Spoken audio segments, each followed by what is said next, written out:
वक्फ bill का विरोध करने वाले मुसलमानों पर गोली चलाने की धमकी दी गई है। यह धमकी कोई और नहीं, मोदी के बहुत ही खास, बहुत ही करीबी नेता ने दी है। वीडियो देखेंगे तो आपके रोंगटे खड़े हो जाएंगे, जिसमें नेताजी ने यह कहा है कि बिल का समर्थन नहीं करोगे तो जालियानवाला बाग वाला हत्याकांड हो जाएगा। जिसके बाद सुप्रीम कोर्ट के सिटिंग जज अभय एस ओका, जिन्हें ईमानदार जज के तौर पर देखा जाता है, उनका बड़ा बयान सामने आया है।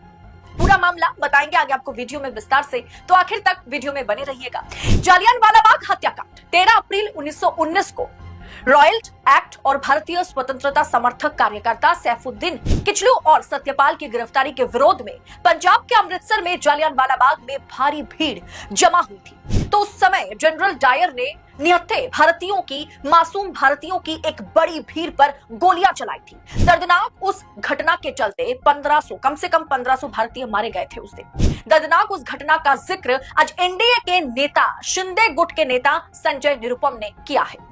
उन्होंने यह कहा है कि कोई वक्फ बिल कानून का विरोध ना करे, कोई शाहीन बाग वगैरह बनाने की कोशिश करेंगे, वो ना भूले कि कभी भी उनका जालियानवाला बाग हो जाएगा।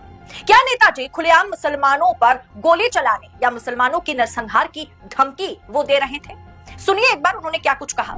लोग इस कानून का विरोध करेंगे, शाहीन बाग वगैरह बनाने की कोशिश करेंगे, वो न भूलें कि कभी भी उनका जालियानवाला बाग भी हो जाएगा। इसलिए सावधान रहें, देश में जो कानून बना है उस कानून का सम्मान करें। हाँ, आपके साथ अन्याय न हो इसका इंतजाम हम लोग करेंगे, इसका ख्याल हम अवश्य रखेंगे। सवाल है कि आज देश में क्या ब्रिटिश राज चल रहा है? क्या देश लोकतांत्रिक नहीं रह गया है? क्या आज सड़कों पर उतरे मुसलमान जो वक्फ बिल का विरोध कर रहा है, उन पर गोली चलाने की धमकी दी जा रही है? किस दौर में है हम? शर्म की बात यह है दोस्तों कि यह बयान 12 मार्च को उन्होंने दिया था, यानी इस बिल को सदन में पारित करने से पहले इस तरह की धमकी दी गई थी मुसलमानों को।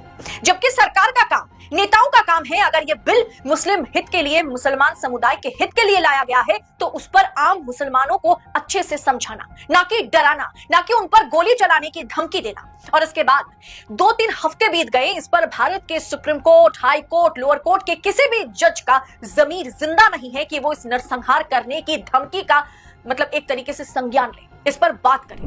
भारत एक लोकतांत्रिक देश है और लोकतंत्र में धरना, विरोध प्रदर्शन करना प्रत्येक नागरिक का हक है। आप ब्रिटिश राज नहीं चल रहा कि आप उन पर गोलियां बरसाएंगे। अब जाकर के सुप्रीम कोर्ट के सिटिंग जज जस्टिस अभय एस ओका, भारत में सबसे ज्यादा नफरत भरे भाषण धार्मिक अल्पसंख्यकों के खिलाफ क्यों दी जाती है, इस पर उन्होंने अपनी बातें जो है सामने रखी है। घृणास्पद यानी हेट स्पीच सामाजिक सद्भाव को बिगाड़ते हैं। ये अक्सर धार्मिक अल्पसंख्यकों को निशाना बनाते हैं और ये काम नेता लोग करते हैं।